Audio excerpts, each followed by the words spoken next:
Hello guys, नमस्ते। Welcome और welcome back to my channel. मेरा नाम प्रज्ञा है और मेरा सिलेक्शन बीपीएससी टीआरई 2 के थ्रू मैथ्स और साइंस टीचर के रूप में हुआ है। तो मेरा जो ये वीडियो जो मैं बना रही हूँ वो मेरे ही बहुत सारे सब्सक्राइबर्स के बहुत सारे क्वेरीज हैं। उन्होंने कमेंट बॉक्स में मुझसे बहुत सारे क्वेश्चन पूछे हैं, क्योंकि टेक्स्ट में सारे क्वेश्चंस के आंसर अच्छे से दे पाना बहुत मुश्किल होता है, इसलिए मैंने ये एक वीडियो बना दी है।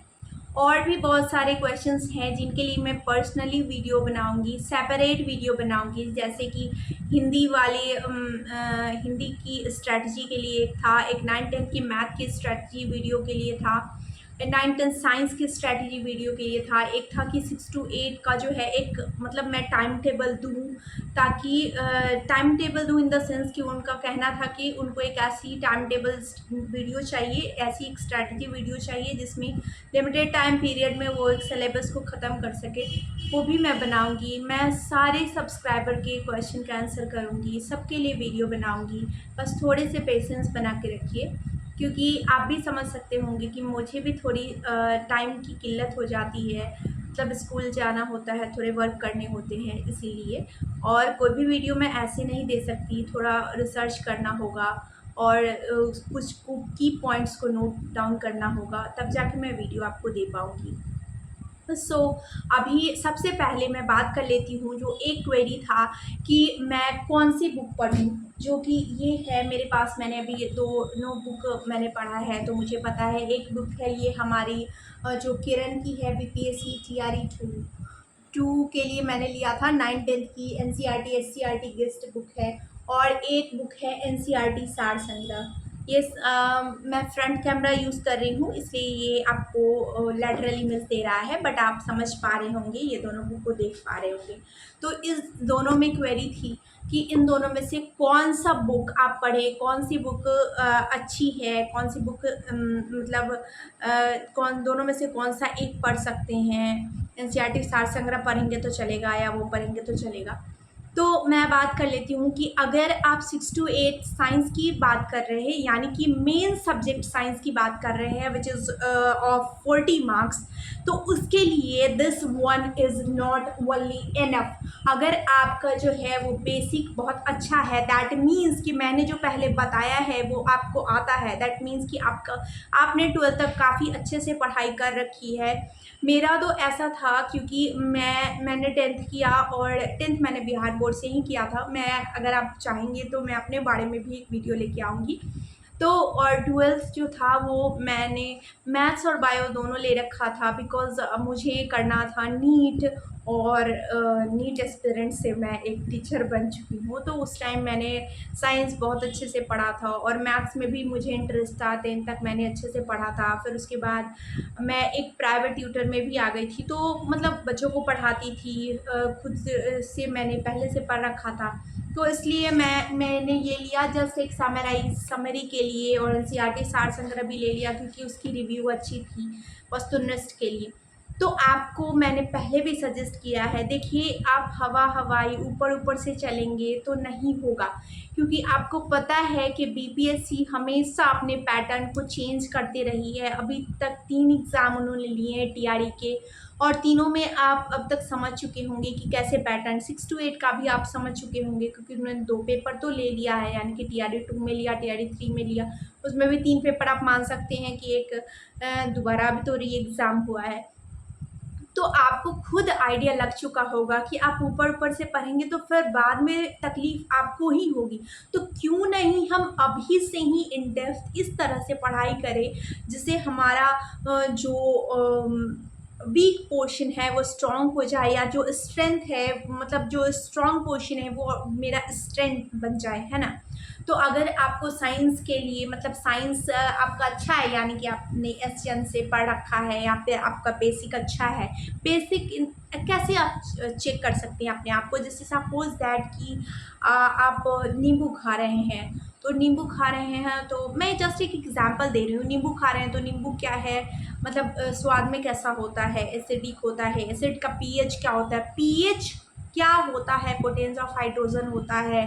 पेज जो एसिड होते हैं वो अपने आप को कैसे कन्वर्ट करते हैं। जस्ट एक एग्जाम्पल उठा के देखिए, या फिर कोई भी, मैं तो आपको मैथ्स के लिए भी मैंने ऐसा ही बोला था, साइंस के लिए भी मैं यही बोलूँगी, कोई भी एक बच्चे की बुक उठा के देखिए और उसका चेक करिए आप, मतलब कि आप ये देखिए कि उसमें इन डेप्थ आपका नॉलेज कैसा जा रहा है। आई मीन टू से कि आपको ये सारे क्वेश्चन आ रहे हैं या नहीं आ रहे हैं, बिना उसके थियरी पोर्शन को देखे हुए।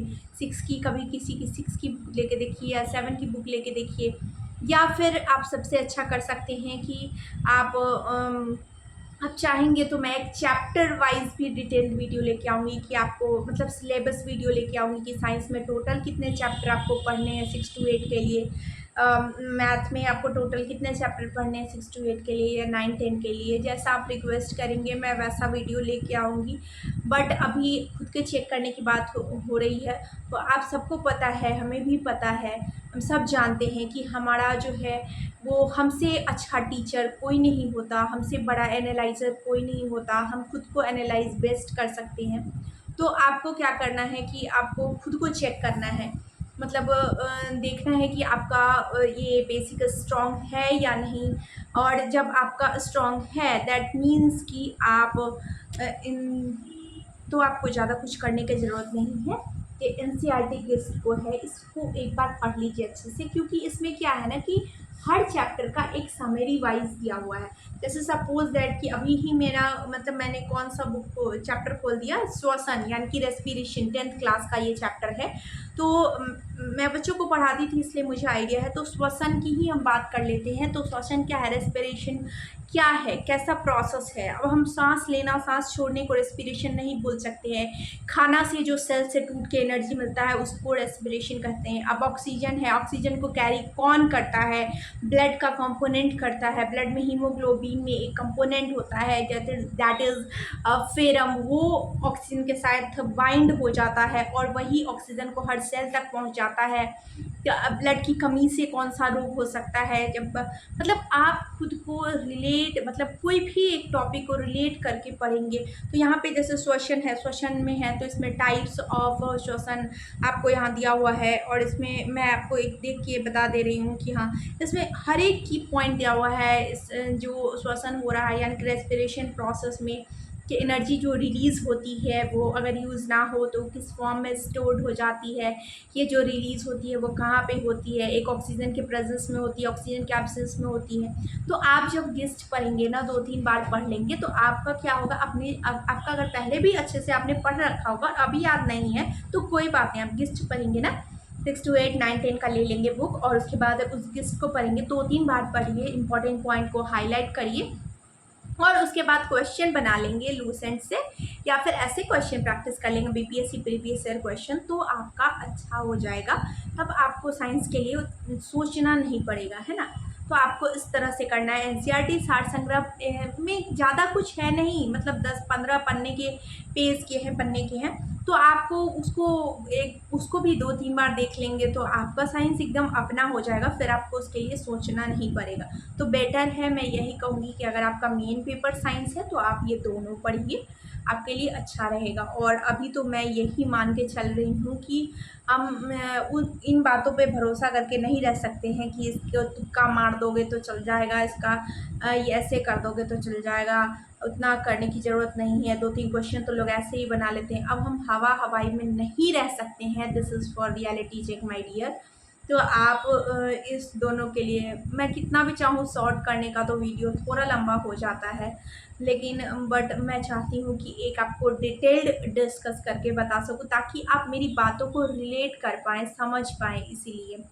तो आप अभी समझ पाए होंगे कि मैंने क्या मैं बोलने की कोशिश कर रही हूँ। और अगर आपको और भी कोई क्वेरी है तो आप कमेंट सेक्शन में इसके बारे में मुझसे ज़रूर पूछिएगा। एक क्वेरी थी, एक सर मुझसे पूछ रहे थे कि मेरा मार्क्स है कितना आया है 6 to 8 में। तो मेरा जो 6 टू 8 TRE 2 में मेरा क्लियर हुआ था और मेरा जनरल फीमेल से क्लियर हुआ था। तो मेरा जो मार्क्स था वो 6 टू 8 में मेरा 70 मार्क्स आया था, जो भी है रियल है इससे। और ये जो 70 मार्क्स आया था उस टाइम मैं एक प्राइवेट ट्यूटर भी थी, यानी प्राइवेट ट्यूटर यानी कि प्राइवेट स्कूल में मैं पढ़ाती थी। और स्कूल में पढ़ाने के बाद मेरा 8 टू 3 ऐसे करके स्कूल 7 टू 7:30 आवर्स का स्कूल चलता था।